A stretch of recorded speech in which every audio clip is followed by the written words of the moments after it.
नमस्कार दोस्तों, स्वागत है आपका मेरे चैनल कॉमिक्स लाइफ में। शुरू करते हैं अनिल मोहन जी द्वारा लिखा गया देवराज चौहान सीरीज का एक और मज़ेदार उपन्यास गिरोहबाज पार्ट 5। शिवनाथ ने सूखे होठों पर जीभ फेरी। यह बोलेगा नहीं। जगमोहन ने खा जाने वाली निगाहों से उसे देखा, लेकिन इसे अच्छा लग रहा होगा। मुझे मत मारना। शिवनाथ के होठों से कप कपाता स्वर निकला। इस समय तू फंसा पड़ा है शिवनाथ, देवराज चौहान कड़वे स्वर में बोला, इसलिए सिर झुकाकर बात कर रहा है। अभी पासा पलट जाए तो शेर की तरह दहाड़ने लगेगा, हमारी बोटी बोटी कर देगा। नहीं, मैं तो चुप ही रहे तो अच्छा है। देवराज चौहान गुर्राया। शिवनाथ ने सूखे होठों पर जीभ फेरी। देवराज चौहान उठ खड़ा हुआ। हमारे साथ बाहर चल शिवनाथ। जो भी 2-4 आदमी बार और जुआ घर में हैं, उन्हें कह कि खामोशी के साथ यहाँ से दूर निकल जाए। रास्ते में किसी को ना बताएं कि बार और जुआघर उड़ने जा रहा है। चल, और अपने चेहरे के भावों को ठीक कर ले।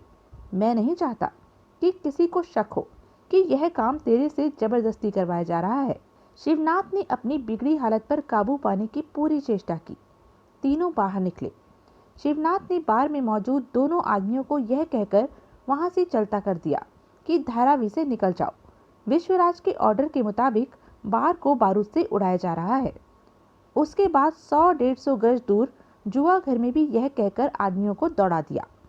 देवराज चौहान ने जगमोहन से कहा, मैं शिवनाथ को लेकर कार तक जा रहा हूँ।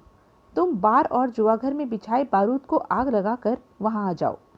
इतना कहने के पश्चात देवराज चौहान शिवनाथ के साथ आगे बढ़ गया। शिवनाथ का बुरा हाल हो रहा था। अपनी चाल ठीक करो, देवराज चौहान ने दांत खींचकर कहा। मौत का खौफ सिर पर हावी था। कैसे संभालता शिवनाथ खुद को? आयशा कहाँ है? देवराज चौहान ने चलते चलते पूछा। मैं नहीं जानता। उस रात के बाद उससे मुलाकात नहीं हुई? नहीं। विश्वराज के डर से वह छिपी पड़ी है। शिवनाथ ने सूखे होठों पर जीभ फेर कर कहा। लेकिन 301 करोड़ की दौलत को तलाश करने के लिए आयशा ने वाडिया को आगे कर रखा है। वाडिया दौलत को तलाश करता फिर रहा है। एक आध दिन पहले उससे मुलाकात भी हुई थी। मतलब कि तुम्हें आयशा का ठिकाना नहीं मालूम? नहीं। तभी सामने से 2 दादे टाइप आदमियों को आते देख शिवनाथ ठिठका। देवराज चौहान भी रुका। खोखा मिला? अपने पर काबू पाते हुए किसी प्रकार शिवनाथ ने संभल कर पूछा। हर जगह की तलाशी ली जा रही है, वह जल्दी ही मिल जाएगा, एक दादे ने कहा। जल्दी करो, ज्यादा वक्त नहीं लगना चाहिए। दोनों दादे सिर हिलाते हुए आगे बढ़ गए। देवराज चौहान और शिवनाथ फिर चल पड़े। कुछ देर बाद देवराज चौहान शिवनाथ को लिए सड़क के किनारे खड़ी अपनी कार के पास जा पहुंचा। कार से टेक लगाते हुए देवराज चौहान ने सिगरेट सुलगा ली। शिवनाथ किसी सेवक की भांति फक चेहरे के साथ उसके सामने खड़ा रहा। ऑफिस का सामान क्यों पैक कर रहे थे? देवराज चौहान ने पूछा। विश्वराज ने मंगवाया था अपने बंगले पर। तुम्हारे जेल से फरार होने की खबर सुनकर विश्वराज धारावी में नहीं आना चाहता था। उसे डर है कि तुम उसे मार दोगे। वह अपने बंगले में ही कुछ देर खामोशी से रहना चाहता था। उसके बंगले के बारे में आम तौर पर कोई नहीं जानता। सब धारावी का ठिकाना ही जानते हैं। देवराज चौहान ने कुछ नहीं कहा। तभी तेज तेज कदमों से जगमोहन आता दिखाई दिया। किसी भी समय विस्फोट हो सकता है। पास पहुंचते ही जगमोहन ने कहा, कार में बैठो। देवराज चौहान ने कार का दरवाजा खोलते हुए कहा। जगमोहन कार की दूसरी साइड के दरवाजे की तरफ बढ़ा। शिवनाथ ने कार का पिछला दरवाजा खोलना चाहा। मैंने तुम्हें बैठने के लिए नहीं कहा। शिवनाथ को देखकर देवराज चौहान ने सख्त स्वर में कहा। शिवनाथ ठिठक गया। शिवनाथ, देवराज चौहान ने पूर्वता लहजे में कहा, मुझे जेल पहुंचाने के पीछे तुम्हारा पूरा हाथ था। हाँ, लेकिन वह विश्वराज, तुम दूध पीते बच्चे नहीं हो कि अपने कर्म विश्वराज पर थोपकर बच जाओगे। उसने कहा, तुमने किया, और तुम्हें अच्छी तरह मालूम था कि तुम क्या कर रहे हो। मौत के से स्वर में कहते हुए देवराज चौहान ने जेब से रिवॉल्वर निकाली। कार की खिड़की से नाल का रुख शिवनाथ की तरफ किया। अगले ही पल शिवनाथ की आंखें दहशत से फैल गई। तभी तेज धमाके के साथ शिवनाथ का सिर बिखर गया और उसी पल देवराज चौहान तेजी से कार आगे बढ़ाता चला गया। ठीक यही वक्त था। जब जमीन को कंपा देने वाले धमाकों की आवाजें वातावरण में गूंज उठी। एक के बाद एक धमाके होते जा रहे थे। विश्वराज का बार और जुआघर तबाह हो रहा था। हो गया काम। जगमोहन गहरी सांस लेकर बड़बड़ा उठा। शिवनाथ के बताए पते वाले बंगले से कुछ पहले ही देवराज चौहान ने कार को रोका और इंजन बंद करके आसपास नजर मारी। यह सारा इलाका बंगलों वाला था। हर तरफ शांति सी महसूस हो रही थी। देवराज चौहान ने सिगरेट सुलगाकर कश लिया। तुम यहीं रुको, मैं हो आता हूँ, देवराज चौहान ने कहा। अकेले? हाँ, बाकी बचा काम अकेले का ही है, देवराज चौहान ने आसपास निगाहें दौड़ाते हुए कहा। विश्वराज के इस बंगले के बारे में आमतौर पर कोई नहीं जानता, शिवनाथ ने बताया था। ऐसे में वह बंगले में आम लोगों की तरह रह रहा होगा। नौकर भी गिनती के होंगे। जगमोहन सिर हिलाकर रह गया। देवराज चौहान कार से बाहर निकलने लगा तो जगमोहन कह उठा, दाढ़ी मुझे मत उतारना, कहीं भी पुलिस से टकराव हो सकता है। देवराज चौहान ने सिर हिलाया और कार से उतरकर आगे बढ़ गया। एक बंगला पार करके विश्वराज का बंगला था।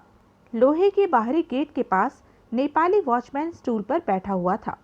उसके पीछे लकड़ी का छोटा सा केबिन था।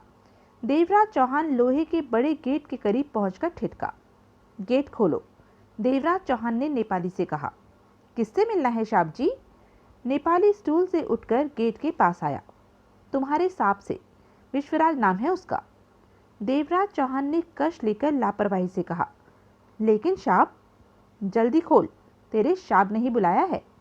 अभी फोन किया था, वह अंदर ही है।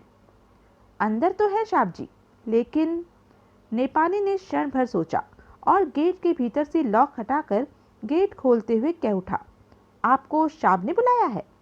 हाँ, देवराज चौहान ने गेट से भीतर प्रवेश किया। ठीक है साहब जी, जाइए। देवराज चौहान शांत अंदाज में आगे बढ़ गया। बंगले में चारों तरफ शांति सी महसूस हो रही थी। रास्ता पार करके वह पोर्च में पहुंचा, फिर सामने नजर आ रहे सदर द्वार से भीतर प्रवेश कर गया। ठीक सामने नौकर अपने काम में व्यस्त था। उसने देवराज चौहान को देखा। किससे मिलना है आपको? नौकर ने पूछा। विश्वराज से, देवराज चौहान ने मुस्कुराकर कहा। लेकिन मालिक ने तो ऐसा कुछ नहीं कहा कि उनसे कोई मिलने आने वाला है, नौकर ने उलझन भरे स्वर में कहा। नेपाली ने आपको बिना पूछे भीतर कैसे आने दिया? देवराज चौहान उसके करीब पहुंचा, मुस्कुराया। अगले ही पल उसका हाथ उठा और नौकर की कनपट्टी पर पड़ा। नौकर के होठों से कराह निकली।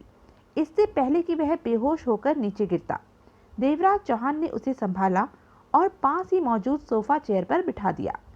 उसके बाद उसने आसपास नजर मारी। सामने ही ऊपर जाने के लिए सीढ़ियां नजर आ रही थी। देवराज चौहान उस तरफ बढ़ा। चंद कदमों के पश्चात ही उसे ठिठकना पड़ा।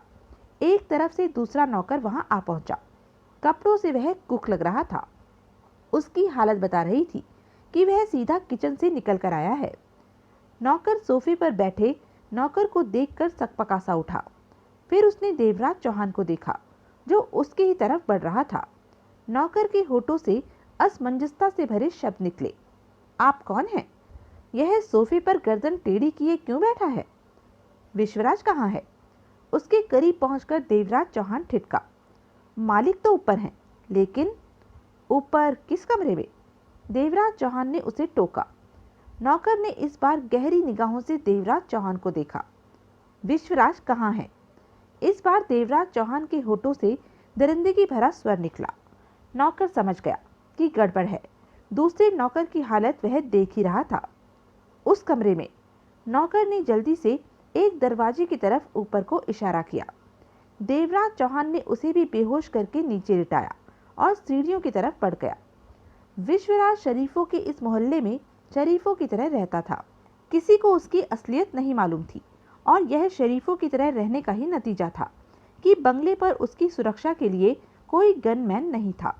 इस बंगले के बारे में किसी को पता भी नहीं था, इसलिए यहाँ पर उसे किसी तरह के खतरे का सामना करने का मतलब ही नहीं था। और आज उसकी इसी सोच ने, इसी विचार ने उसे मौत के मुंह में लाकर खड़ा कर दिया था। यहाँ के नौकर तक उसकी हकीकत नहीं जानते थे। विश्वराज तो सपने में भी नहीं सोच सकता था कि देवराज चौहान यहाँ तक आ सकता है। पहली मंजिल पर पहुंचकर देवराज चौहान ने चंद दरवाजे पार करके नौकर के बताए दरवाजे के सामने ठिठका, जेब से रिवॉल्वर निकाली और दरवाजा धकेल कर भीतर प्रवेश कर गया। कमरे में कालीन बिछा था। ना तो दरवाजा खोलने की आवाज हुई और ना ही उसके भीतर प्रवेश करने की। विश्वराज की दरवाजे की तरफ पीठ थी और वह गुस्से में फोन पर बात कर रहा था। क्या बकवास कर रहे हो? किसी ने बार और जुआ घर उड़ा दिया? कौन इतनी हिम्मत कर सकता है?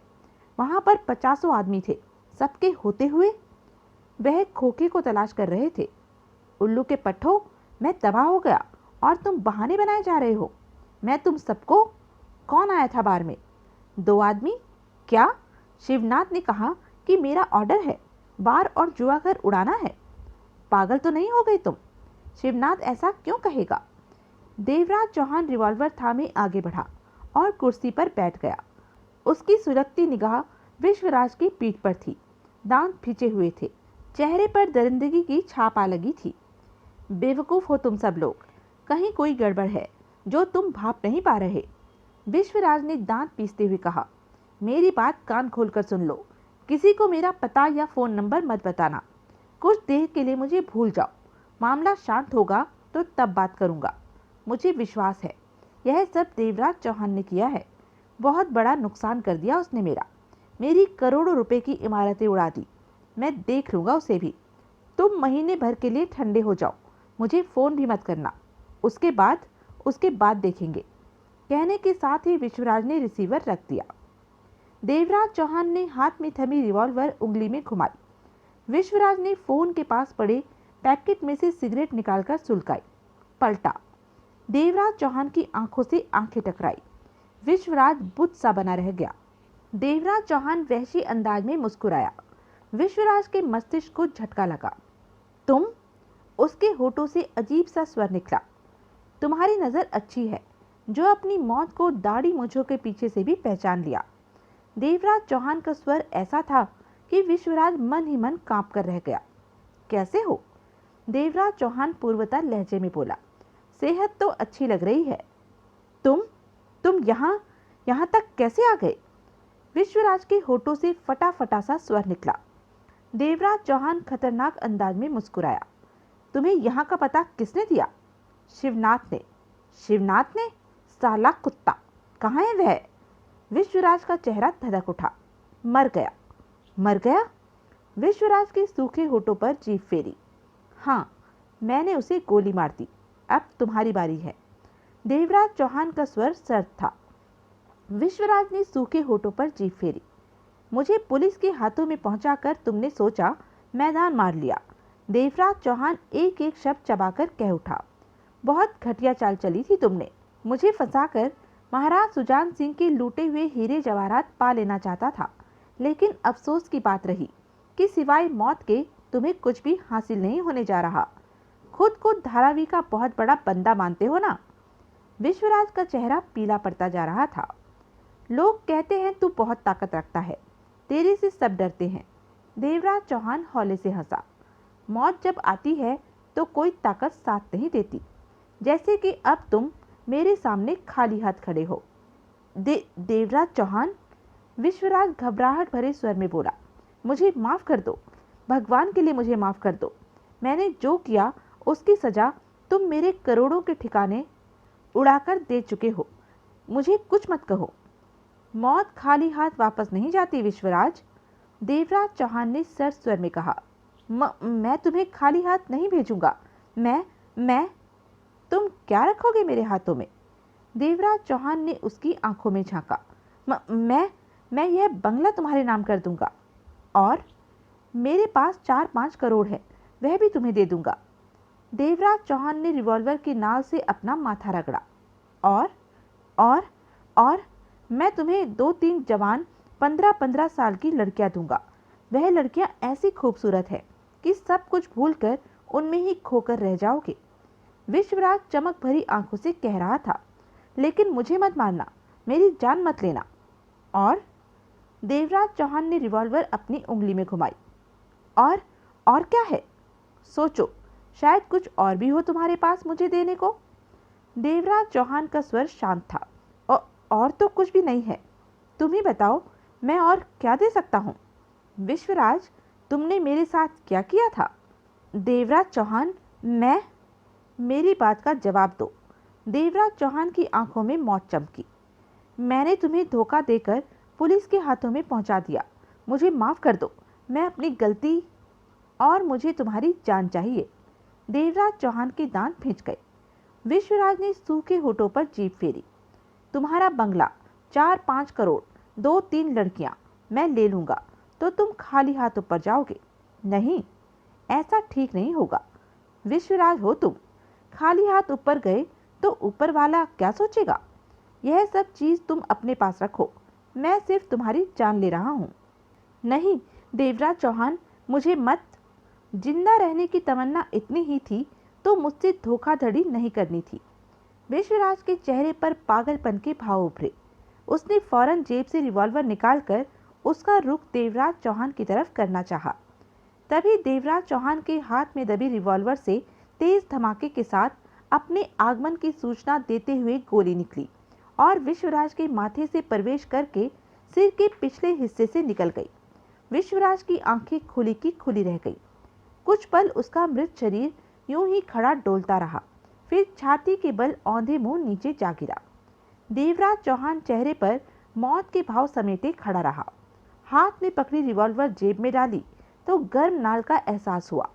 उसके बाद पलटकर खुले दरवाजे से बाहर निकलता चला गया। देवराज चौहान के बैठते ही जगमोहन ने कार आगे बढ़ा दी। गोली की आवाज जगमोहन ने सुन ली थी। उसके चेहरे पर शांति के भाव नजर आ रहे थे। विश्वराज ने जो गड़बड़ की थी उसका खामियाजा उसने भुगत लिया था। सारा काम ठीक ठाक हो जाने के बावजूद भी जगमोहन के मस्तिष्क के एक कोने में दौलत की सुई चुभ रही थी। 301 करोड़ की चुभन। जगमोहन ने देवराज चौहान पर नजर मारी। देवराज चौहान का चेहरा भावहीन था। अब क्या करना है? जगमोहन के होठों से निकला। दोपहर हो रही है, कहीं जाकर लंच लेते हैं, उसके बाद बंगले पर। देवराज चौहान ने शांत स्वर में कहा। मैं दिनचर्या के बारे में नहीं पूछ रहा। जगमोहन झल्लाकर कह उठा। देवराज चौहान ने मुस्कुराकर जगमोहन को देखा। मैं 301 करोड़ की दौलत की बात कर रहा हूँ। देवराज चौहान के होठों पर मुस्कुराहट बिखरी रही। खोखे की बात कर रहा हूँ, जगमोहन ने उखड़े स्वर में कहा। देवराज चौहान ने खिड़की से बाहर देखते हुए सिगरेट सुलगा ली। खोखे जैसे इंसान ने जो किया, मुझे उस पर हैरानी हो रही है, जगमोहन ने पूर्वता अंदाज में कहा। दौलत उसके पास आ गई थी तो उसे सीधे बंगले पर मेरे पास आना चाहिए था। मैं तो उस वक्त खोखे को तलाश नहीं कर सका क्योंकि तुम्हारे जेल में होने की वजह से मैं परेशान था। लेकिन 2 बातों में से एक बात रही होगी जो खोखा तुम्हारे पास नहीं आ सका, देवराज चौहान ने कहा। बैग खोखे ने हथिया लिया था। देवराज चौहान ने कश लिया। लेकिन रात के उस वक्त खोखे ने बंगले पर जाने की अपेक्षा धारावी में अपनी खोली में जाना ठीक समझा होगा, यह सोचकर कि अगले दिन वह तुम्हारे पास पहुंच जाएगा। लेकिन दूसरे दिन किसी वजह से तुम्हारे पास नहीं आ सका और शाम तक वाडिया शिवनाथ को पीछे पाकर बैग सहित भाग खड़ा हुआ। जगमोहन के दांत भिजे हुए थे। दूसरी बात यह हो सकती है कि खोखे ने पुनः खोखर बनने की सोचकर दौलत को इस्तेमाल करने की सोच ली होगी। इतनी बड़ी दौलत को किसी के हवाले करने के लिए हिम्मत चाहिए। मतलब कि खोखे के मन में बेईमानी आ गई होगी, जगमोहन ने सख्त स्वर में कहा। नहीं, देवराज चौहान ने सिर हिलाया। उसकी हरकत को तुम बेईमानी, धोखेबाजी नहीं कह सकते। उस समय मौत की शतरंज की बिसात पर 301 करोड़ की दौलत पड़ी थी जो मेरे और आयशा के हाथों में थी। इससे पहले हम में से कोई दौलत का मालिक बनता, दौलत हमारे हाथों से निकल गई। इससे पहले कि 301 करोड़ की दौलत विश्वराज जैसे इंसान के हाथों पहुंचती, मौत की शतरंज पर खोखे जैसे डरपोक इंसान ने बड़ी हिम्मत के साथ चाल चली और दौलत ले उड़ा। अब तुम ही बताओ कि खोखे ने दौलत हमारे हाथों से छीनी या विश्वराज के हाथों से? विश्वराज के हाथों से, जगमोहन उखड़े स्वर में कह उठा। फिर तुम कैसे कह सकते हो कि खोखे ने हमारे साथ धोखेबाजी की? देवराज चौहान मुस्कुराया। लेकिन उसे दौलत लेकर हमारे पास आना चाहिए था, जगमोहन ने झल्लाकर कहा। क्यों आता वह? उसके और हमारे बीच ऐसा कुछ भी तय नहीं था। जगमोहन दांत किटकिटा उठा। लेकिन मुझे 301 करोड़ की दौलत चाहिए, यह अलग बात है। देवराज चौहान ने कश लिया। खोखे को तलाश करके उससे दौलत हासिल की जा सकती है, लेकिन धारावी से भागने के बाद वह मुंबई में रुकने वाला नहीं। उसके साथ उसका कोई साथी दोस्त भी था जिसके यहाँ उसने पनाह ले रखी थी। वह दोनों दौलत के साथ कब से मुंबई से निकल चुके होंगे। लेकिन मुझे 301 करोड़ चाहिए, जगमोहन जिद भरे स्वर में कह उठा। ले लो, मैं कब मना कर रहा हूँ। देवराज चौहान मुस्कुराया। खोखा को तलाश करो और उससे ले लो। लेकिन खोखा को तलाश कैसे करोगे? वह मुंबई से निकलकर कहाँ गया है, यह बात बताने वाला कोई भी नहीं है। जगमोहन के होठ भींच गए। दौलत के साथ मुंबई से खिसकने वाला इंसान मेरे ख्याल से पहले नजदीकी पड़ाव पर जाएगा। जगमोहन ने सख्त स्वर में कहा। गोवा, पूना, खंडाला। ठीक है, मान ली तुम्हारी बात। देवराज चौहान ने कश लेकर शांत स्वर में कहा। अब तुम खोखा को कहाँ पर तलाश करोगे? गोवा में, पूना में, खंडाला में। तीनों जगह काफी बड़ी हैं। किसी को ढूंढ पाना मजाक नहीं। उस काम में महीनों तो क्या, साल भी लग सकते हैं। उसके बाद भी कामयाबी मिले या ना मिले, कोई गारंटी नहीं। जगमोहन गुस्से से स्टीयरिंग पर हाथ मारकर रह गया। जिसकी किस्मत में जो होता है उसे वही मिलता है। यूं समझो कि महाराजा सुजान सिंह के 301 करोड़ की कीमत रखने वाले हीरे जवाहरात हमारी किस्मत में नहीं है। देवराज चौहान ने कहा। लेकिन मैं 301 करोड़ के हीरे जवाहरातों को हर हाल में पाना चाहता हूँ। पालो। देवराज चौहान ने गहरी सांस ली। जो मन में आए करो, लेकिन पहले किसी रेस्टोरेंट में चलो, कुछ खा लिया जाए। जगमोहन के मस्तिष्क में 301 करोड़ की दौलत घूम रही थी। वानखेड़े ने कमिश्नर कालिया के ऑफिस में प्रवेश किया। वानखेड़े के माथे पर बैंडेज हुई पड़ी थी। देखने में उसकी हालत बुरी नहीं थी। कमिश्नर कालिया ने वानखेड़े को घूरा। देवराज चौहान जेल से भाग ही गया। कमिश्नर ने एक एक शब्द चबाकर कहा। Yes sir. वानखेड़े का स्वर शांत था। बैठो। वानखेड़े कुर्सी पर बैठ गया। मुझे मालूम था कि देवराज चौहान को लेकर कोई न कोई गड़बड़ होगी ही। क्यों? क्योंकि उसके प्रति तुम्हारा व्यवहार बहुत नरमी भरा था, दोस्ताना था, जबकि उसे टॉर्चर किया जाना था। उस समय तुम उसके साथ जेल में बैठकर खाने पीने में व्यस्त थे। कमिश्नर कालिया की आवाज़ में सख्ती थी। ऐसे में तो कुछ भी होना कोई बड़ी बात नहीं है। वानखेड़े खामोश रहा। मेरे असिस्टेंट ने पहले ही मुझे इशारा कर दिया था कि तुम उसे जेल से भगा सकते हो। तो आपके ख्याल से देवराज चौहान को जेल से भगाने में मेरा हाथ है? वानखेड़े बोला। बिल्कुल है। कैसे? तुम उस पर शुरू से ही मेहरबान हो, तभी तो सालों से उसकी फाइल तुम्हारे पास है और आज तक तुम उसे पकड़ नहीं सके। मतलब कि कभी पकड़ना ही नहीं चाहा। कमिश्नर कालिया एक एक शब्द चबाकर बोला। लेकिन हमने देवराज चौहान को डकैती के दौरान मौके पर गिरफ्तार कर लिया। इसके लिए हमारे डिपार्टमेंट के इंस्पेक्टर गुलाब सिंह को अपनी जान देनी पड़ी। इससे पहले कि हम देवराज चौहान से पूछताछ करते, तुम दिल्ली से देवराज चौहान को अपनी कस्टडी में लेने का ऑर्डर लेकर आ गए। मेरे बार बार कहने पर भी तुमने देवराज चौहान को पूछताछ के लिए मेरे हवाले नहीं किया। इससे कोई फायदा नहीं होता। वानखेड़े ने शांत स्वर में कहा। वह मुंह नहीं खोलता। यह तो आने वाला वक्त ही बताता कि फायदा नुकसान होता या नहीं। मैं तो यह कह रहा हूँ कि तुमने देवराज चौहान को पुलिस टॉर्चर से बचाकर उसे जेल में डाल दिया, जबकि वह 15 दिन के रिमांड पर हमारे कब्जे में था और तुमने उससे जरा भी पूछताछ नहीं करने दी। कमिश्नर साहब, आप बीती बातों का मतलब गलत ले रहे हैं। वानखेड़े ने कहा। मैं अच्छी तरह जानता हूँ कि देवराज चौहान से कुछ पूछना समय खराब करना है। वह पत्थर इंसान है। और इंस्पेक्टर वानखेड़े, कमिश्नर कालिया ने सख्त स्वर में कहा, पत्थरों को जुबान लगाना, होठ लगाना हमें बाखूबी आता है। अपने मतलब की बात का जवाब पाना हमें आता है, लेकिन तुम ऐसा नहीं चाहते थे। मैं नहीं चाहता था? हाँ तुम। तभी तो तुमने हमें देवराज चौहान से पूछने का मौका नहीं दिया। हमसे बचाते हुए जेल में बंद कर दिया और मौका पाकर उसे जेल से फरार करवा दिया। कमिश्नर कालिया ने कठोर स्वर में कहा। वानखेड़े शांत भाव में मुस्कुराया। कैसे फरार करवाया? तुम उससे मिलने उसकी बैरक में गए, उसे अपनी रिवॉल्वर दी ताकि किसी तरह वह जेल से ही निकल सके, और वह निकलते निकलते अपने साथ 3 खतरनाक कैदियों को भी ले गया। 3 नहीं, 2। सुल्तान अहमद जेल में ही मर गया था। वानखेड़े ने कहा। कमिश्नर कालिया के होठ भींच गए। रही बात रिवॉल्वर की, तो मैंने कोई रिवॉल्वर देवराज चौहान को नहीं दी। उसने मौका पाकर मेरी जेब में मौजूद रिवॉल्वर पर कब्जा पाकर मेरे सिर पर चोट मारकर मुझे बेहोश कर दिया था। उसके बाद क्या हुआ मुझे कुछ नहीं मालूम। मेरे सिर की चोट आप देख ही रहे हैं। अपने सिर पर चोट खाना तुम्हारी चाल भी हो सकती है। होने को तो बहुत कुछ हो सकता है, लेकिन हुआ कुछ नहीं। इंस्पेक्टर वानखेड़े, कमिश्नर कालिया ने दांत खींचकर कहा, अब यही खैर मनाना कि देवराज चौहान दोबारा पुलिस के हाथ न लगे। लगा तो मैं उसके मुंह से निकलवा ही लूंगा कि तुमने उसे जेल से फरार करवाया। मेरी पूरी कोशिश रहेगी कि मैं बहुत जल्दी फिर देवराज चौहान को गिरफ्तार कर सकूं। कमिश्नर कालिया, वानखेड़े मुस्कुराया। देवराज चौहान को मैं गिरफ्तार करके बताऊंगा।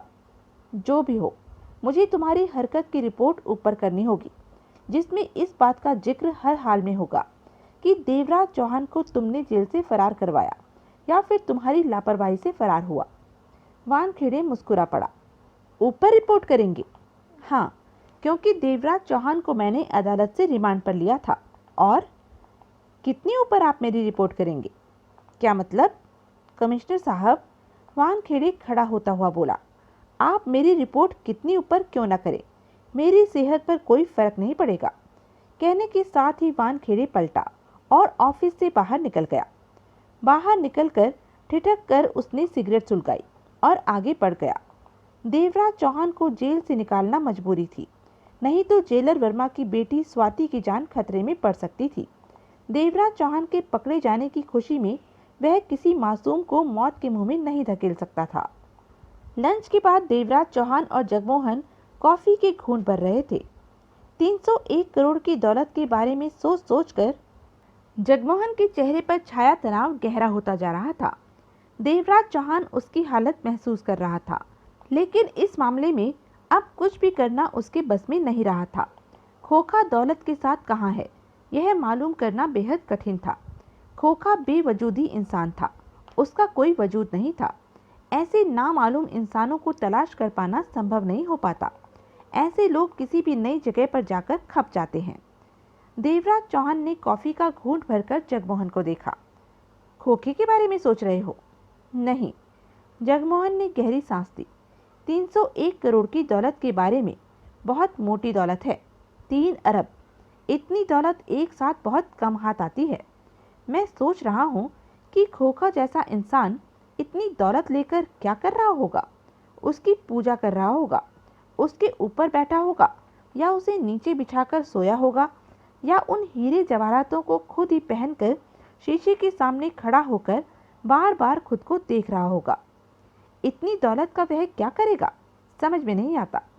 वह चाय भी प्लेट में उड़ेलकर पीने वाला इंसान है। देवराज चौहान मुस्कुरा पड़ा।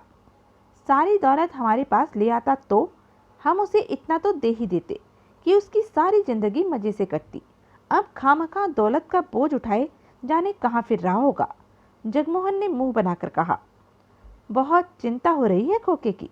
देवराज चौहान मुस्कुराया। खोखे की नहीं, दौलत की। जाने बेचारी किस हाल में होगी। चिंता मत करो, वह ठीक हाल में होगी। खोखे में इतनी तो समझ है कि दौलत की हिफाजत कर सके, उसे धूप और बरसात से बचाकर रख सके। जगमोहन खींच रहा था। वेटर को बुलाओ, बिल पे करके यहाँ से चलें। देवराज चौहान ने कहा। मतलब कि 301 करोड़ का किस्सा खत्म?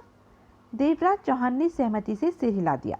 उल्लू का पट्टा खोखा, बड़बड़ाते हुए जगमोहन ने गर्दन घुमाई और भरे पूरे रेस्टोरेंट में वेटर की तलाश में निगाह घुमाने लगा। अगले ही पल उसकी नजरें ठिठक गई, आंखें सिकुड़ गई।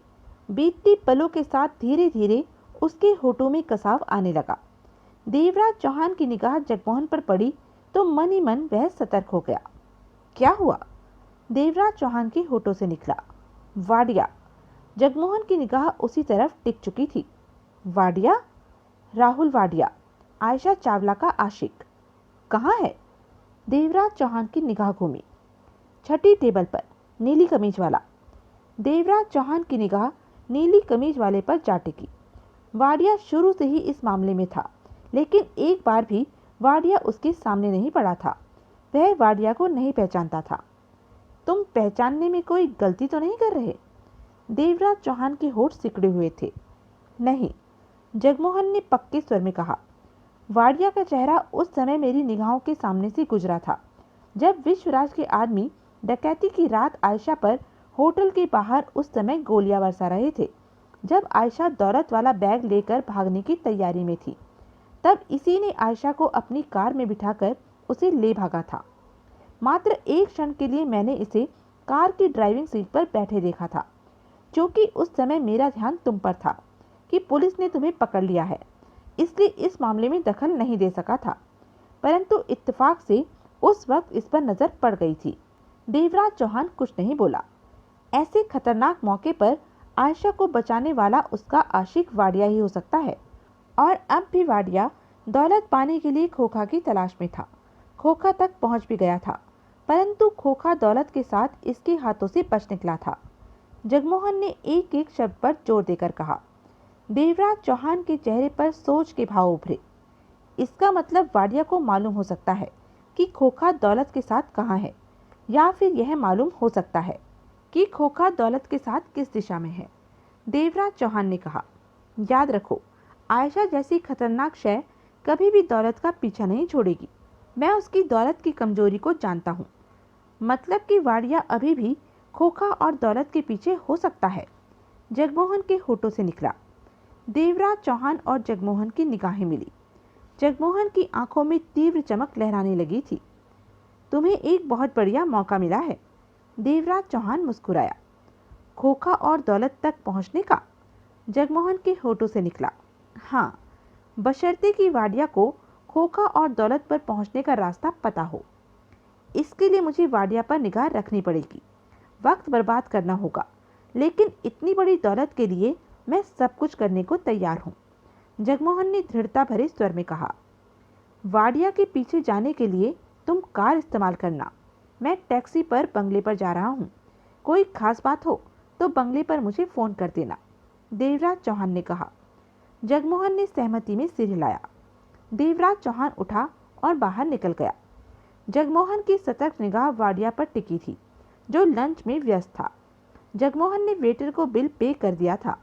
आधे घंटे बाद वाडिया अपनी टेबल से उठा तो उसके पास पैक खाना भी था। जगमोहन समझ गया कि वाडिया आयशा के लिए लंच ले जा रहा है। वाडिया का पीछा करने के लिए जगमोहन को कोई दिक्कत पेश नहीं आनी थी, क्योंकि वाडिया उसे नहीं पहचानता था। वाडिया के उठते ही जगमोहन भी उठ खड़ा हुआ था।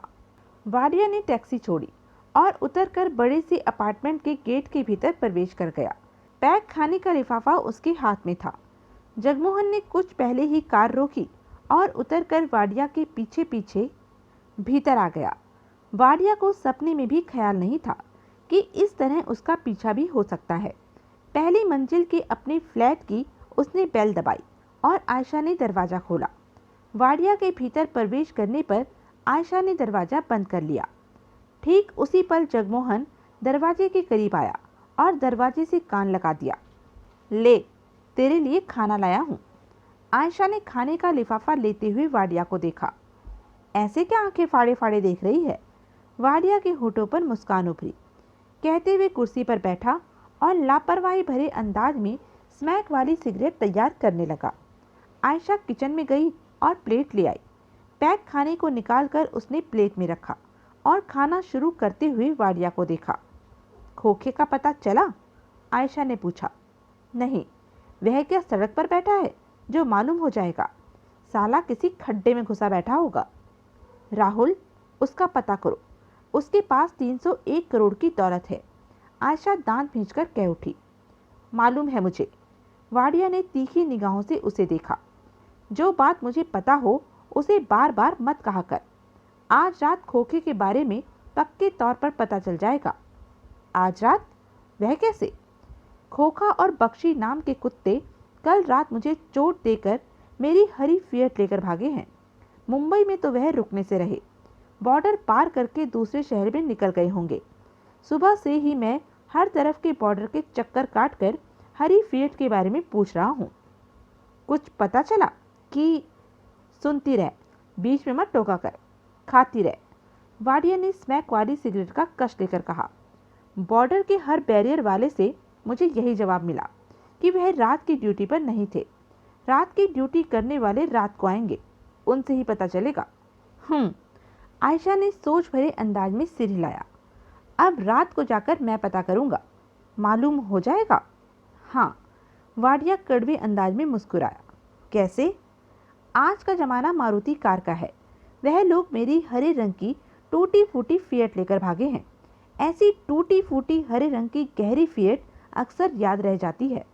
हो सकता है किसी पुलिस वाले ने उस फिएट को देखकर गाली भी निकाल दी हो कि नाले में फेंकी जाने वाली फिएट सड़क पर कैसे सरक रही है। आयशा ने खाते खाते सिर हिलाया। आज रात यकीनी तौर पर मालूम कर लूंगा कि वह दोनों दौलत के साथ मुंबई छोड़कर किस शहर में गए हैं। फिर देखूंगा मेरे हाथों से किस तरह बचते हैं। वाडिया ने दांत खींचकर कहा। आयशा के चेहरे पर गहरी सोच के भाव नाच रहे थे। राहुल, बोल। वाडिया मस्ती भरे अंदाज में कष्ट लेता हुआ बोला। सुन रहा हूँ। मुझे हर हाल में 301 करोड़ की दौलत चाहिए। मिल जाएगी। दिन में 20 बार तू यह बात कहती है। मिल जाएगी। जब तक मैं जिंदा हूँ तेरे को 301 करोड़ की दौलत के ऊपर सुलाकर ही रहूंगा। आयशा ने मुस्कुराकर वाडिया को देखा। अब 2 गर्म खबरें सुन। क्या? देवराज चौहान कल रात जेल से भाग निकला है। ओह! आयशा हक्की बक्की सी रह गई। भाग निकला है? हाँ। एकाएक आयशा का चेहरा खतरनाक मुस्कान से भर उठा। क्या बात है? वह तेरा यार है जो उसके जेल से आ जाने पर खुश हो रही है? राहुल, देवराज चौहान विश्वराज से दगाबाजी का बदला जरूर लेगा। देवराज चौहान को विश्वराज ने ही पुलिस के हाथों में फंसाया था। वाडिया अजीब से अंदाज में हंसा। ठीक सोचती है। आयशा ने वाडिया को देखा। सुबह 9-10 बजे के करीब देवराज चौहान ने अपने साथी जगमोहन के साथ मिलकर विश्वराज का धारावी में झंडे की तरह खड़ा बार और जुआ घर बारूद से उड़ा दिया। ओह! आयशा चौंकी। देवराज चौहान ने शिवनाथ को भी उड़ा दिया। आयशा का मुंह खुला का खुला रह गया। और भी बोलूं? क्या? देवराज चौहान ने विश्वराज को भी गोली से उड़ा दिया। वाडिया दांत फाड़कर हंसा। बाय गॉड, मजा आ गया विश्वराज के बारे में सुनकर। तू सालों से उसके साथ काम कर रही थी। ज्यादा नहीं तो 10-20 बार तो उसकी गोद में बैठी। बकवास मत कर राहुल। आयशा गुर्रा उठी। विश्वराज कभी मुझे उंगली भी नहीं लगा सकता। किसी में कहाँ इतनी हिम्मत कि मुझे मेरी मर्जी के बिना छू सके। मैंने सिर्फ तेरे से प्यार किया है और तेरे साथ घर बसाकर तेरे बच्चों की माँ बनना चाहती हूँ। तभी तो कह रही हूँ कि जल्दी से खोखा को तलाश करके उससे दौलत वसूलो ताकि हम अपना घर बसा सकें। वाडिया पुनः हंसा। जो भी हो, विश्वराज के मरने से मुझे बहुत खुशी हुई। आयशा उठी, खाने की प्लेट किचन में रखकर हाथ मुंह धोकर आई और सिगरेट सुलगाकर बैठती हुई कह उठी।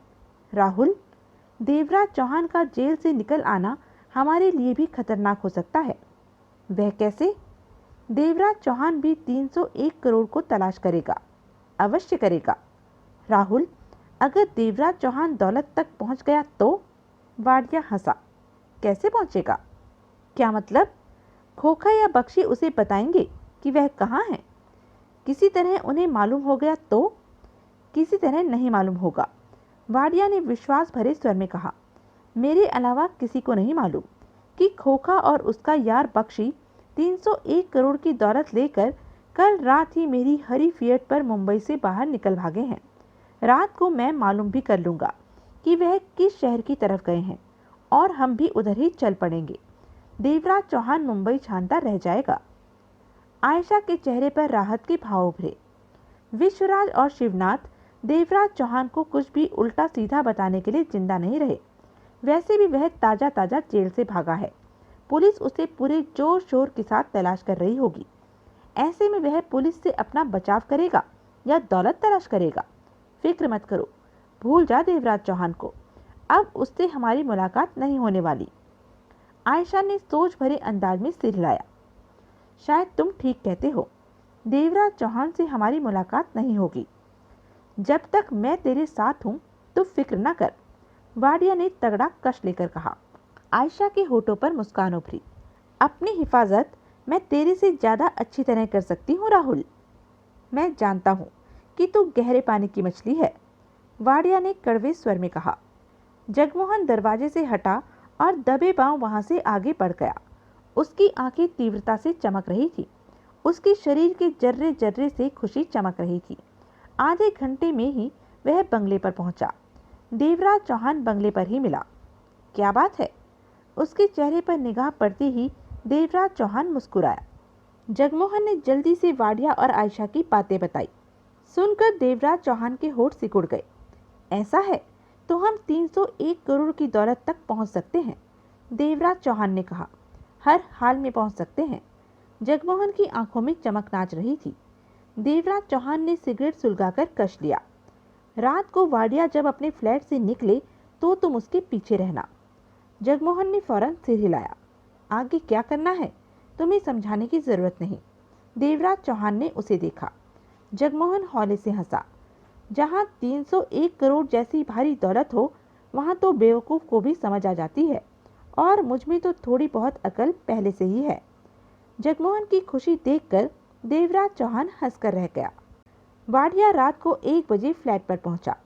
आयशा बेसब्री से उसकी वापसी का इंतजार कर रही थी। कुछ मालूम हुआ राहुल? उसे देखते ही आयशा के होठों से निकला। हाँ, वाडिया ने कड़वे स्वर में कहा। दोनों हरामजादे दौलत के साथ पूना की तरफ गए हैं। उस तरफ वाले बैरियर पर मौजूद पुलिस वालों से पता चला। रात को बैरियर पर ही उनकी कार पंचर हो गई थी। पहिया बदलने में एक पुलिस वाले ने उनकी मदद भी की। वह नहीं जानता था कि कार में 301 करोड़ की दौलत है, जो बैरियर पर मौजूद हर पुलिस वाले की आने वाली 3 पुश्तों को संवार सकती थी। अगर पुलिस वालों को उस दौलत के बारे में मालूम हो जाता तो उन्होंने उन दोनों के शरीरों के छोटे छोटे टुकड़े कर आसपास के जंगल में फेंक दिए थे। किस्मत के तेज निकले दोनों। आयशा के होठ भींच गए। आंखों में खतरनाक भाव मचल उठे। पक्की खबर है ना? वाडिया गुर्राया। तू क्या समझती है मैं गलत खबरें गले में लटकाता फिरता हूँ? मेरा मतलब है गलती की कहीं गुंजाइश तो नहीं रही। आयशा के दांत भिजे हुए थे। जो कहा है कील ठोक कर कहा है, वाडिया गुर्राया। आयशा ने सिगरेट सुलगाकर कश लिया। तैयार हो जा, हम अभी। जल्दी क्या है राहुल? आयशा मौत में लिपटे स्वर में कह उठी। रात क्या और सुबह क्या, वह दोनों बच नहीं सकेंगे और दौलत के मालिक हम बनकर रहेंगे। वाडिया ने आयशा को घूरा। आयशा मौत भरी हंसी हंसी। देर करने से वह हमारे हाथों से दूर निकल सकते हैं। वाडिया दांत भींचकर गुर्राया। तुम्हारा क्या ख्याल है राहुल, वह तुम्हारी हरे रंग की खटारा फिएट से छुटकारा पा लेंगे? अभी उन्हें मेरी कार से छुटकारा पाने का वक्त नहीं मिलेगा। कार छोड़ दी तो 301 करोड़ की दौलत को सिर पर उठाए कहाँ फिरेंगे? 5-7 दिन तो कार अपने पास ही रखेंगे। 5-7 दिन? आयशा भिजे दांतों से कह उठी। हमारे लिए तो 2-3 दिन ही बहुत हैं उन्हें तलाश करने के लिए। तुम्हारी खटारा हरी फिएट ही बताएगी कि वह दोनों कहाँ हैं। वह खुद छिप सकते हैं, दौलत को छिपा सकते हैं, उस कार को नहीं जो 10 मील दूर से पहचानी जा सकती है। वाडिया कड़वे स्वर में कहकर हंस पड़ा। दूर की कौड़ी लाती है। हम सुबह यहाँ से चलेंगे। वाडिया ने सिर हिलाया। किसी चोरी की कार का इंतजाम करना होगा। हो जाएगा। बहुत जगह पार्किंग में फालतू कारें खड़ी रहती हैं। वाडिया हंसा। मुंबई के बैरियर से निकलते ही हमें आराम से आगे बढ़ना होगा। आयशा दांत भींचे कह रही थी।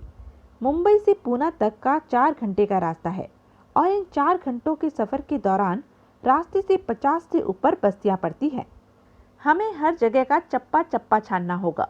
हर उस जगह को भी देखना होगा जिसके बारे में हमें पता भी होगा कि वह वहां नहीं हो सकते। वाडिया की आंखें सिकुड़ी। तुम्हारा मतलब कि वह पूना तक नहीं पहुंचेंगे? वाडिया के होठों से निकला। पहुंचेंगे। आयशा ने गुर्रा कर वाडिया को देखा। लेकिन अगर वह समझदार हुए तो पूना में अभी नहीं प्रवेश करेंगे। रास्ते में ही कोई सुरक्षित ठिकाना ढूंढ पाने का प्रयत्न करेंगे। हरामजादे, वाडिया दांत पीसकर कह उठा। सुबह वक्त पर उठना राहुल, आयशा ने आदेश भरे स्वर में कहा। चलना कितने बजे है? 7-8 बजे निकल चलेंगे। चिंता मत करो। आयशा के शब्द खतरनाक थे। स्वर में जहरीलापन था। मैं उसे आसानी के साथ तलाश कर लूंगी। मुंबई से पूना के रास्ते के बीच या फिर पूना में। समझो, हम 301 करोड़ के मालिक बन चुके हैं। बहुत दम के साथ बोलती है। वाडिया दरिंदे की भरे ढंग में खुशी से भरी हंसी हंसा। दरवाजे के बाहर कान सटाए भीतर की बातें सुन रहा जगमोहन आहिस्ता से वहां से हटा और दबे पांव आगे बढ़ गया। उसकी आंखों में तीव्र चमक लहरा रही थी।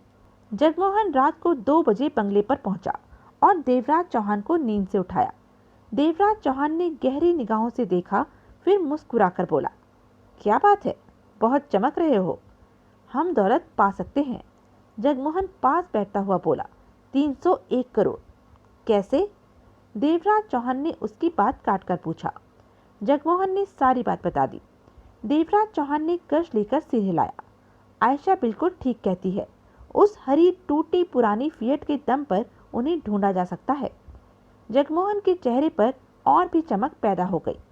आयशा और वाडिया कल सुबह दौलत पाने के लिए निकल रहे हैं। जगमोहन ने पुनः कहा। देवराज चौहान के चेहरे पर सोच के भाव उभर आए थे। हमें उनके पीछे चलना होगा, ताकि उनके पीछे जाने से खेल बिगड़ सकता है। देवराज चौहान ने जगमोहन के चेहरे पर निगाह मारी। आयशा खतरनाक युवती है, विश्वराज भी उसका लोहा मानता है। अगर हम उसके पीछे चलेंगे तो देर सवेर में वह भांप लेगी कि हम उसके पीछे हैं। वह सतर्क हो जाएगी। मुझे वह बहुत अच्छी तरह पहचानती है। दूर से देखकर भी मुझे पहचान लेगी। उनके पीछे जाना ठीक नहीं होगा। फिर जगमोहन के चेहरे पर बेचैनी उभरी। जिस तरह देवराज चौहान के चेहरे पर सोच के भाव थे, वह लोग हरी कार के दम पर खोखा और उसके दोस्त को, दौलत को तलाश कर सकते हैं।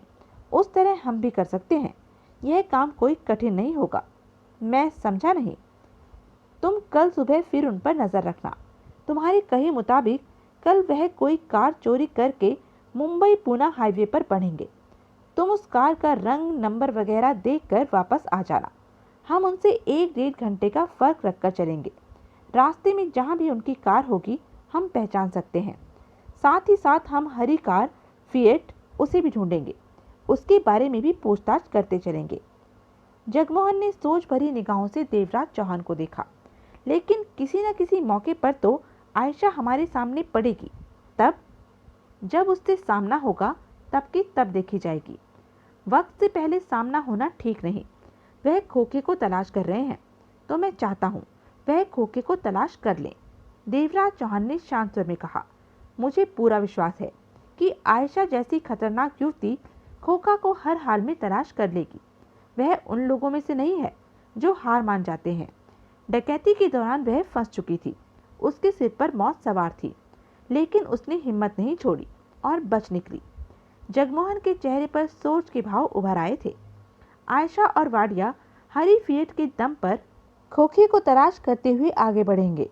उनसे 1-1.5 घंटा पीछे हम अपने ढंग से खोखे को तलाश करते आ रहे होंगे। देवराज चौहान ने जगमोहन के चेहरे पर निगाह मारी। इसमें कोई शक नहीं कि खोखा अब खुद को छिपाकर नहीं रख सकेगा। सुबह 6 बजे का गया जगमोहन 9 बजे लौटा। तब तक देवराज चौहान नहा धोकर तैयार हो चुका था। वह लोग पूना की तरफ रवाना हो गए हैं। साथ ही जगमोहन ने उनकी कार का रंग और नंबर बताया। देवराज चौहान मुस्कुराया। तुम तैयार हो जाओ। कुछ देर बाद हम भी उनके पीछे उसी रास्ते पर बढ़ेंगे। यह भी हो सकता है कि हम उनसे पहले खोखा तक पहुंच जाएं और दौलत को हो सकता है। देवराज चौहान ने सिगरेट सुलगाकर कश लिया। तलाश करने का ढंग उनका अपना होगा और हमारा अपना। खोखे तक कोई भी पहले पहुंच सकता है। अगर हम पहुंच गए तो मजा आ जाएगा। जगमोहन एकाएक मुस्कुराया। देवराज चौहान के चेहरे पर अजीब सी मुस्कान आ गई। इस मामले को इतना आसान मत समझो। पहले की बात और थी। इतनी बड़ी दौलत आज जाने पर खोखा बदल गया होगा। दौलत हाथ से ना जाए, इसके लिए वह जान पर भी खेल जाएगा। मत भूलो, उसके साथ उसका कोई दोस्त भी है। वह दोनों जान लेने और देने तक पहुंच सकते हैं। देवराज चौहान ने गंभीर स्वर में कहा। मैं यकीनी तौर पर कह सकता हूँ कि उनके पास हथियार भी होंगे। इस बात का एहसास उन्हें हर पल होगा कि खतरा कभी भी उनके सिर पर पहुंच सकता है। जगमोहन ने सहमति से सिर हिलाया। तुम ठीक कहते हो। जाओ, तैयार हो जाओ। देवराज चौहान ने कश लेकर सोच भरे स्वर में कहा। और फिर 1 घंटे के बाद देवराज चौहान और जगमोहन कार पर पूना हाईवे की तरफ बढ़ गए। देवराज चौहान ने चेहरे पर दाढ़ी मूछें लगा रखी थी कि पुलिस वालों द्वारा पहचाना न जा सके। बख्शी तेजी से कार दौड़ा रहा था, लेकिन कार एक खास हद तक ही स्पीड पकड़ रही थी। बगल में बैठा खोखा बेचैनी से सिगरेट का कश ले रहा था। बख्शी ने खोखे के चेहरे पर निगाह मारी। तूने बहुत हिम्मत का काम कर दिखाया है, खोखा बोला। हिम्मत का काम? वाडिया जैसे खतरनाक इंसान पर हाथ डालना, वह तुम्हारी जान भी ले सकता था। मेरी जान का तो पता नहीं, लेकिन तुम्हारी जान लेने के लिए उसने मुझे इशारा करके चाकू निकालने के लिए जेब में हाथ डाल लिया था। आगे तू सोच ही सकता है कि क्या होना था। खोखा गहरी सांस लेकर रह गया। सबसे बड़ा काम तूने किया है। मैंने? हाँ यार, बख्शी मुस्कुराया। 301 करोड़ की दौलत पर हाथ मार दिया। भगवान ही जाने कहां से मुझ में हिम्मत आ गई, जाने कैसे तब मैं बैग पर झपट पड़ा था। हुआ क्या था? बख्शी बोला। इस मामले में कैसे आया? कुछ मत पूछ, खोखे ने बेचैनी से पहलू बदला। कुछ तो बता। रहने दो, बीती बातें मत दोहरा, सब खतरनाक चेहरे याद आने लगते हैं। खोखे ने सिर को झटका दिया। अब हमारे पास 301 करोड़ की दौलत है, हमें संभल कर रहना होगा। चिंता मत कर, मैं तेरे साथ हूँ। बख्शी हंसा। वह तो ठीक है, लेकिन किसी को इस बात की हवा भी मिल गई कि हमारे पास दौलत है, दौलत के साथ साथ हमारी जान भी खतरे में पड़ सकती है। खोखे ने गंभीर स्वर में कहा, और वाडिया को मत भूल, जिसे तू बेहोश करके आया है। उसके साथ आयशा नाम की खतरनाक शय है। वह दोनों इतनी बड़ी दौलत को आसानी से नहीं भूलने वाले। महीना 2 महीने नहीं, हमें हमेशा सतर्क रहना होगा। वह कभी भी हमारे सामने आ सकते हैं। बेकार की बातें मत सोच, जो कभी होना ही नहीं है। उसके बारे में सोचकर दिमाग क्यों खराब करता है? खोखे ने बख्शी को देखा, बोला कुछ नहीं। कुछ देर पहले ही मुंबई की सीमा से बाहर निकले थे। सीमा के बैरियर पर कार का टायर पंचर हो गया था। यह तो अच्छा रहा कि डिग्गी में स्टेपनी थी, वरना कोई भी मुसीबत खड़ी हो सकती थी। इस समय उनकी कार जहां से निकल रही थी, उस सड़क के दोनों तरफ जंगल जैसी जगह थी। रात का गहरा अंधेरा था। कभी कभार कोई जलती स्ट्रीट लाइट रास्ते में आ जाती, नहीं तो हर तरफ रात का अंधेरा ही था। रोशनी के नाम पर उनकी कार की हेडलाइट थी, या फिर आसपास से गुजरने वाले गिनती के वाहनों की हेडलाइट। खोखे ने बख्शी को देखा। बख्शी? हाँ, हम हमेशा 150, 200 के चक्कर में रहते थे। सोचा करते थे कि आज का दिन बढ़िया निकल गया, कल की कल देखी जाएगी। 1500 हाथ आ जाता था तो हम कितने खुश हो जाते थे। जवाब में बख्शी हौले से हंस पड़ा। आज हमारे पास 301 करोड़ की दौलत है।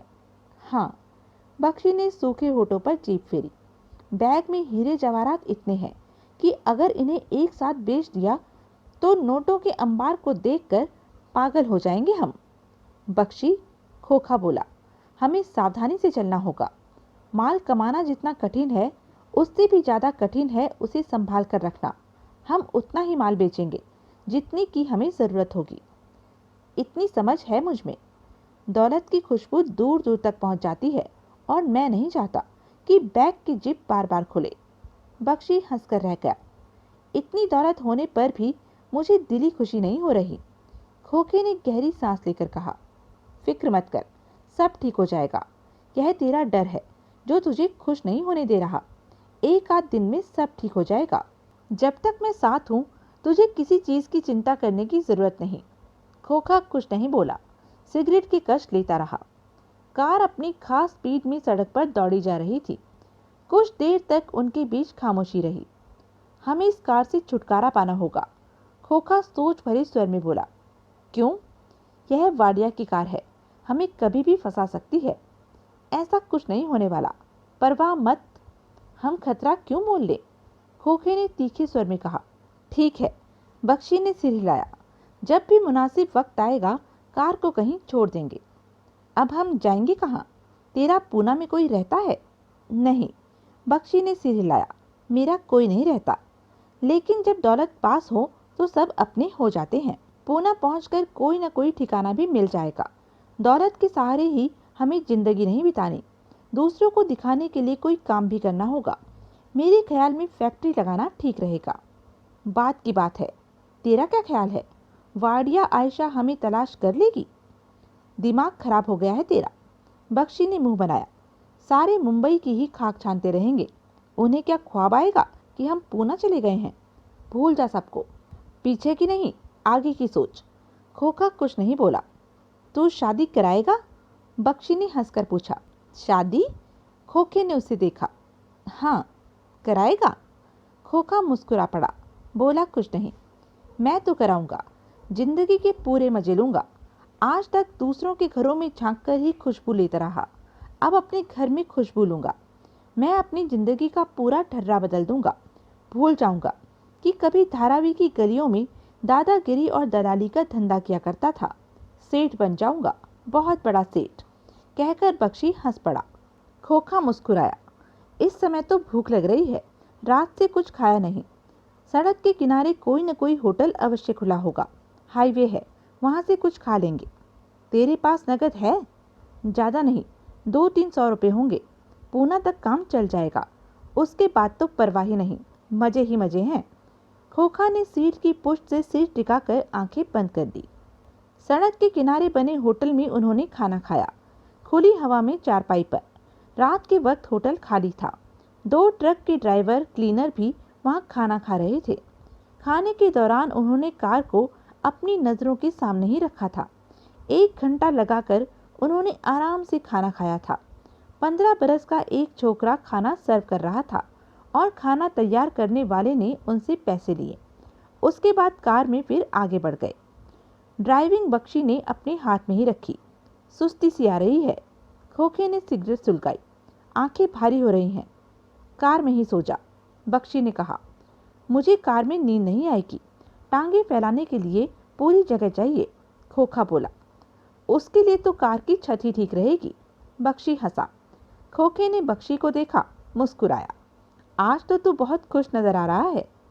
इतनी मोटी दौलत पास में है, अब भी खुश नहीं हुआ तो लानत है मुझ पर। ठीक कहता है। कुछ देर बाद बख्शी की निगाह पेट्रोल की सुई पर पड़ी। उल्लू का पट्ठा। कौन? खोखे ने उसे देखा। वाडिया। कार में उसे पेट्रोल तो भरवा कर रखना चाहिए था, बख्शी ने जैसे नाराजगी भरे स्वर में कहा। वाडिया को मालूम नहीं था कि तू उसकी कार लेकर पूना जाने वाला है, खोखे ने व्यंग से कहा।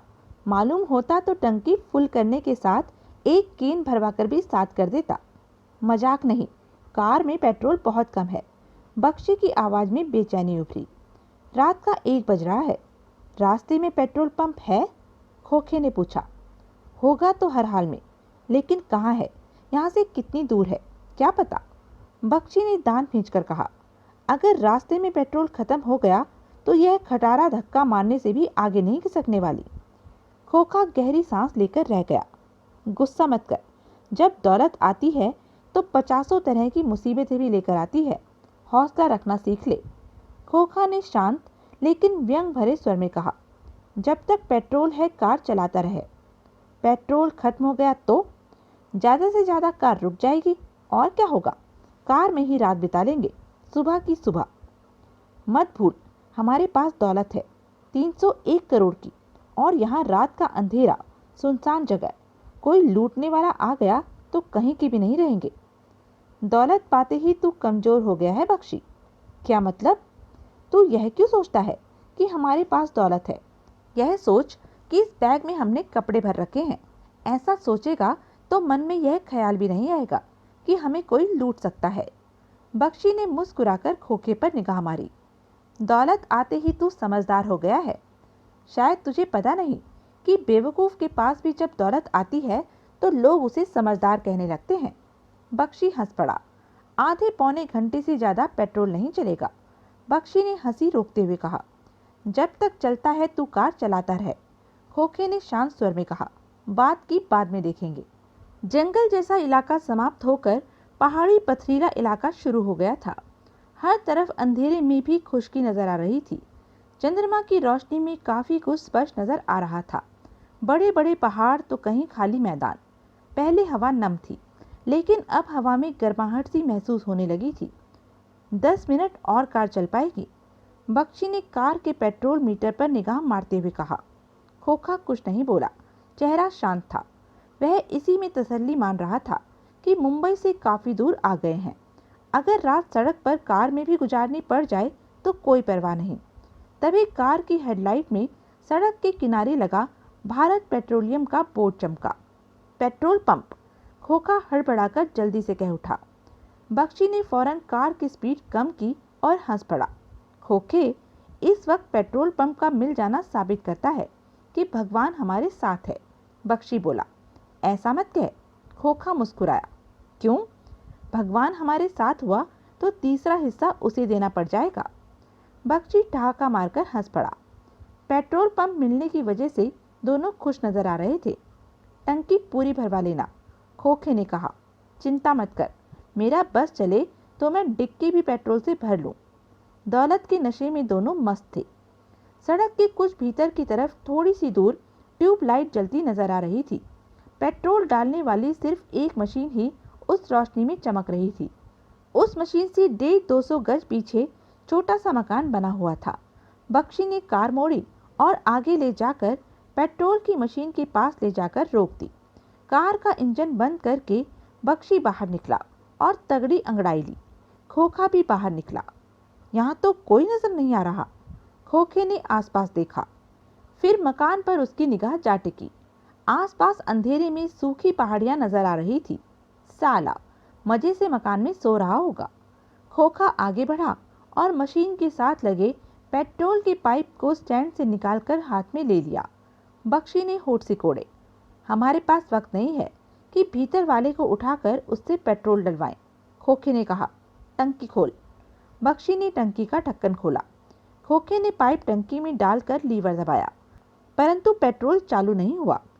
उल्लू का पट्टा, खोखे ने गुस्से से कहा और पाइप टंकी से निकाल लिया। पेट्रोल नहीं आ रहा।